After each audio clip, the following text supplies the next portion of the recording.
C. Prosedur pengembangan tujuan pembelajaran. 1. Langkah-langkah pengembangan tujuan pembelajaran. Agar para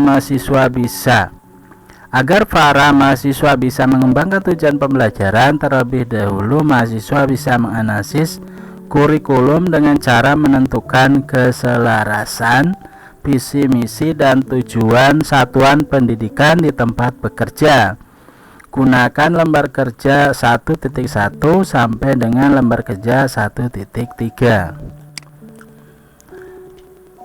2. Alternatif pengembangan tujuan pembelajaran. Selanjutnya, setelah diketahui sinkronisasi visi misi dan tujuan satuan pendidikan, mahasiswa memahami capaian pembelajaran.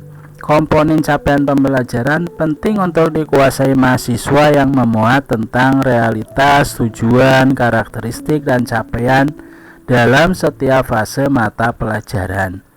Menurut elemennya, setelah capaian pembelajaran dikuasai, mahasiswa mengembangkan tujuan pembelajaran. Gunakan lembar kerja 1.2.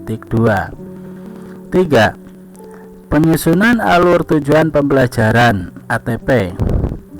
Penyusunan TP dan ATP menjadi tanggung jawab guru. Oleh karena itu, mahasiswa perlu melatih diri dengan mengisi formulir tentang alur tujuan pembelajaran seperti pada lembar kerja 1.3. Pengelolaan dalam penyusunan alur tujuan pembelajaran di tingkat satuan pendidikan. 1. Alur tujuan pembelajaran disusun oleh satuan pendidikan yang terdiri dari guru mata pelajaran atau tim guru pun mata pelajaran. 2. Tim guru melakukan review terhadap alur tujuan pembelajaran yang telah diterapkan berdasarkan expert judgment untuk memastikan penyusunan sudah sesuai dengan kriteria alur tujuan pembelajaran. 3. Tim guru melakukan evaluasi alur tujuan pembelajaran sebagai bentuk penjaminan mutu proses pembelajaran. 4. Jika terdapat permasalahan atau kendala pada alur tujuan pembelajaran, maka dilakukan perbaikan. Gambar 1.11. Manajemen penyusunan ATP. 4. Gambar skema atau flow chart dari pengembangan tujuan pembelajaran. KSP, visi misi tujuan peran guru. CP, elemen kompetensi. TP, ATP, kedalaman keluasan. Ini adalah gambar 1.12 flow chart dalam pengembangan tujuan pembelajaran. Dekontekstualisasi dalam praktek pembelajaran. Suatu hal yang penting untuk dijawab para mahasiswa adalah mengapa tujuan pembelajaran penting untuk dikembangkan sesuai dengan karakteristik peserta didik. Pertanyaan ini memantik mahasiswa untuk mendiskusikan dengan beragam perspektif bahwa tujuan pembelajaran itu dirumuskan guru. Karena tujuan pembelajaran itu lebih operasional dan telah mencapai capaian pembelajaran. Agar pembelajaran menarik, menyenangkan, dan menantang, serta memperoleh kedalaman dan kemanfaatan, maka guru dapat merumuskan tujuan sesuai dengan kondisi peserta didik di lingkungan sekolah atau madrasahnya. Dengan demikian, tujuan pembelajaran lebih fleksibel dan guru lebih kreatif dan inspiratif. Di antara alasan untuk apa tujuan pembelajaran dikembangkan oleh guru dalam mencapai capaian pembelajaran adalah guru bisa merancang materi yang sesuai dengan tingkat perkembangan dan karakteristik peserta didik. Di samping materi,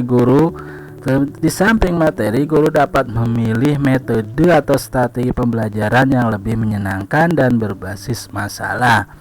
Asesmen juga akan lebih mudah yang didasarkan pada materi dan tujuan pembelajaran. Fakta yang terjadi sekolah atau madrasah bahwa guru tidak berani merumuskan tujuan yang lebih mendukung pembelajaran yang menarik.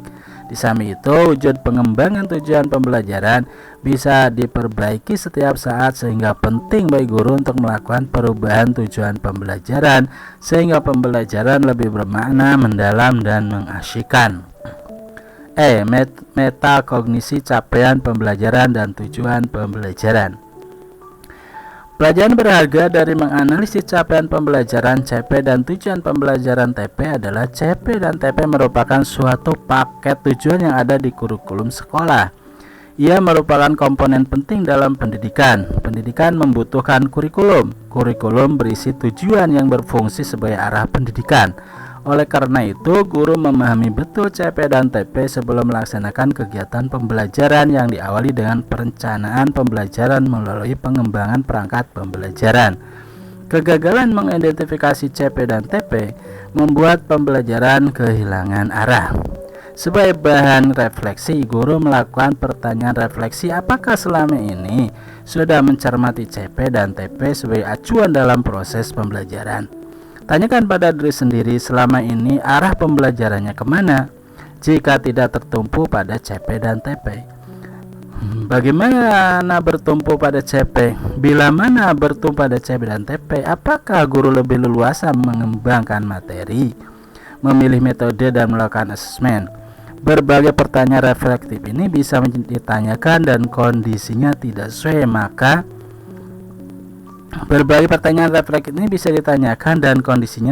maka memunculkan masalah sebagai awal merefleksi.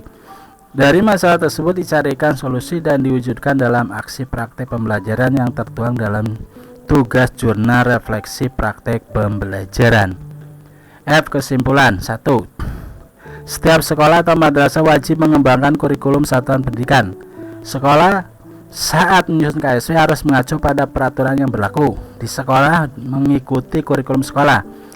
Sementara di lingkungan Kementerian Agama merujuk pada Keputusan Menteri Agama Nomor 347 Tahun 2022 tentang pedoman implementasi kurikulum merdeka pada madrasah.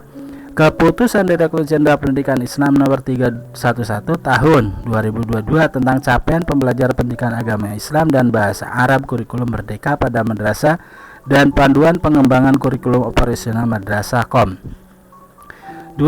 Prinsip penyusunan KSP yaitu persadaran anak, konseptual, esensial, akuntabel, keterlibatan berbagai pemangku kepentingan dan pemertaan dan peningkatan mutu. 3. Komponen KSP terdiri dari karakteristik, visi, misi, dan tujuan, pengorganisasian pembelajaran, perencanaan pembelajaran, pendampingan, dan pengembangan profesional di satuan pendidikan. 4. Kurikulum Merdeka Belajar merupakan kurikulum yang didesain lebih sederhana dan mendalam karena fokus pada materi yang esensial dan pengembangan kompetensi peserta didik pada fasenya. Belajar menjadi lebih mendalam, berpengalaman, tidak terburu-buru, dan menyenangkan. Peserta didik dapat memilih mata pelajaran sesuai minat, bakat, dan aspirasinya, sehingga guru dapat mengajar sesuai dengan tahap pencapaian dan perkembangan peserta didik. Sekolah atau madrasah diberi wewenang untuk mengembangkan dan mengelola kurikulum dan pembelajaran sesuai dengan karakteristik satuan pendidikan dan peserta didik. Dengan model pembelajaran melalui kegiatan proyek memberikan kesempatan lebih luas kepada peserta didik untuk secara aktif mengeksplorasi isu-isu aktual, misalnya isu lingkungan, kesehatan, dan lainnya untuk mendukung pengembangan karakter dan kompetensi profil pelajar Pancasila dan profil pelajar rahmatan lil alamin. 5. Capaian pembelajaran CP yang telah ditetapkan oleh pemerintah merupakan kompetensi yang ditargetkan. Dalam implementasinya, CP perlu diurai menjadi tujuan-tujuan pembelajaran yang lebih operasional dan konkret, yang dicapai satu persatu oleh peserta didik hingga mereka mencapai akhir fase. 6. Capaian pembelajaran CP merupakan kompetensi pembelajaran yang harus dicapai peserta didik pada setiap fase perkembangan dalam satuan pendidikan seperti sekolah dan madrasah. CP merupakan kompetensi yang ingin dicapai dan tulis dalam bentuk paragraf yang memadukan antara pengetahuan, terampilan, sikap. Capaian pembelajaran untuk pendidikan dasar terdiri dari 6 fase, yaitu fase A hingga fase F, yang meliputi seluruh mata pelajaran yang bertingkat dasar, menengah, SDMI, SMPMTS, SMEWA, SMK, MAK, SLDLB, SMPLB, SMLB, paket A, paket B, paket C. 7. Komponen capaian pembelajaran meliputi rasionalitas mata pelajaran, tujuan mata pelajaran, karakteristik mata pelajaran, capaian dalam setiap fase secara keseluruhan, dan capaian dalam setiap fase menurut elemen.